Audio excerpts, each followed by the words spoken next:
So today's video is going to focus on cell size.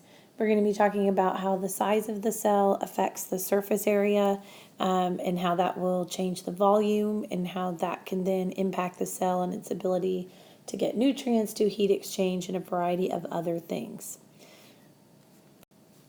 So first, let's talk about why these surface area to volume ratios are important. So whenever we talk about this, that's what we're going to be talking about, is the surface area to volume ratio, always in that order.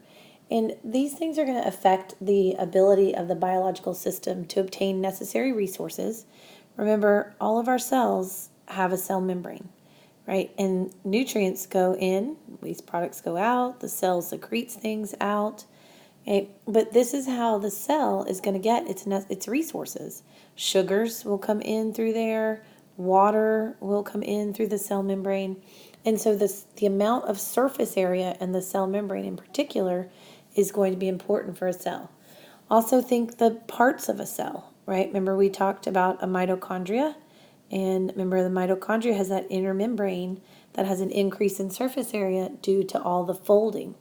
Well, that increase in surface area allows it to produce more ATP, just like the chloroplast has that increase in surface area with those thylakoid membranes that allow for more chlorophyll to be present so that they can capture more light energy. So the surface area to volume ratio is important for the cell to be able to get the amount of resources that it requires.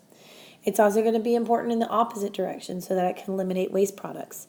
When the cell is removing things from the cell, it's going to secrete them outside of the cell. And so it needs a sufficient amount of surface area to be able to excrete all the waste that it produces.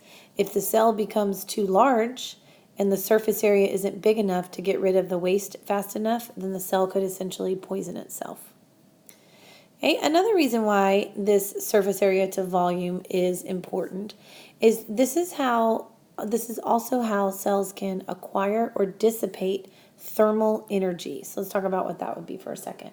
Okay, so let's think about this thermal energy. So that's going to be our heat energy, right? So this is a way that organisms, because remember organisms are going to be made of lots of cells, can either gain or they can get rid of. They can dissipate and they can release that thermal energy.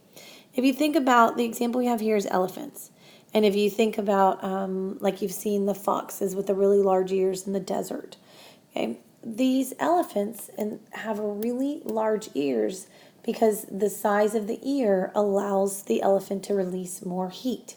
Okay, it increases the surface area that can be releasing heat. And for an animal of that size that has a very large volume like that, it needs a large surface area to release enough heat so it doesn't overheat. Okay, so that would be another example of why the surface area to volume ratio would come into play.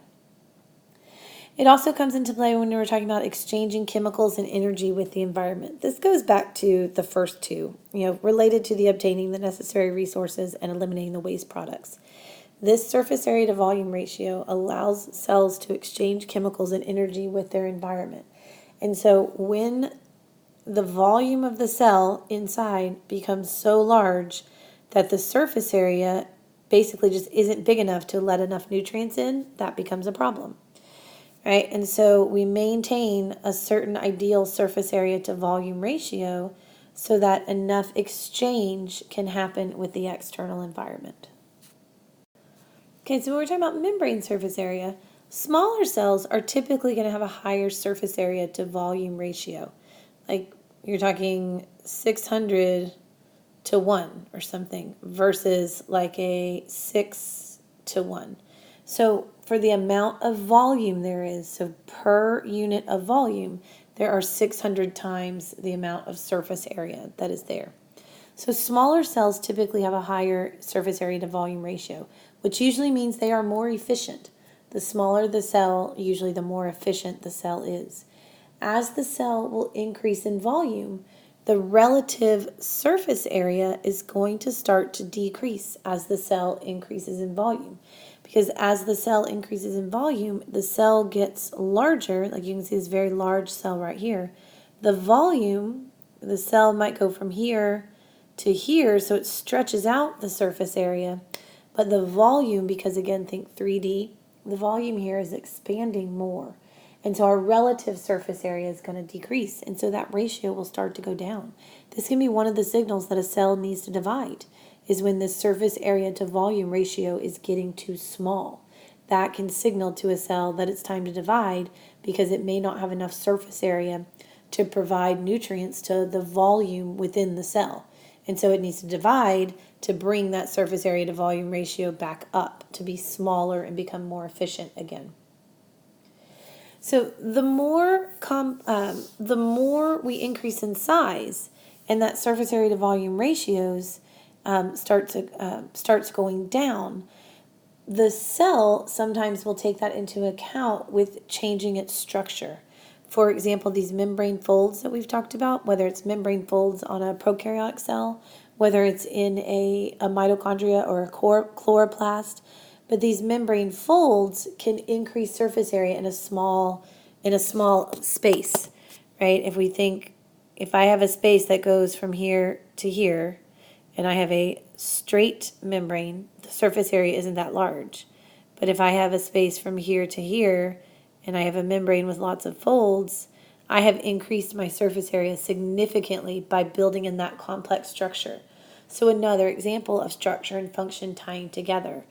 If the cell is able to make this more complex structure with these membrane folds, then it can help maintain this larger surface area to volume ratio and help maintain its efficiency. If the cell can't do that, and if the membrane stays straight like it is over here in this example, and so now the cell is not doing that more complex structure, then it may need to divide. Okay? And so our increase in size and then our surface area to volume ratio decreasing, that can affect the exchange of nutrients, the exchange of waste, the rate of heat exchange with the environment, all those things that we talked about previously with why systems need to maintain the surface area to volume ratio. Okay, they can get impacted when that surface area to volume ratio becomes too low. So this is a time where, again, we want that surface area to volume ratio usually to be higher. That means the cell is working a little bit better. And one of the things you guys will be expected to do will be to calculate these and then make some decisions about these. So we're going to look at some examples of this, and then we'll be doing a lab in class that will also calculate these and work with these. Okay, so let's look at some examples for these. So the first one we're going to look at is the rectangular shaped cell here on the left. And it's asking us to calculate our surface area to volume ratio. And it's telling us the cell has a length of 3 micrometers. The U in front of the M is supposed to be there. A width of 2 micrometers and a height of 1. One of the things I want to point out is sometimes when we're given word problems like this, people are unsure as to what the length and what the width is. The length is always the one in the front here. The width is always the one that is headed towards the back, and then the height is the one that is going up. So in this case, I need to look at all 6 sides. So I've got a length of 3, a width of 2, and a height of 1. So I'm going to have sides that are 3 by 2. So they'd have a surface area of 6, and I'll have 2 of those sides. So that's where my 3 times 2 comes from, my length times width. And then I've got 2 of those sides.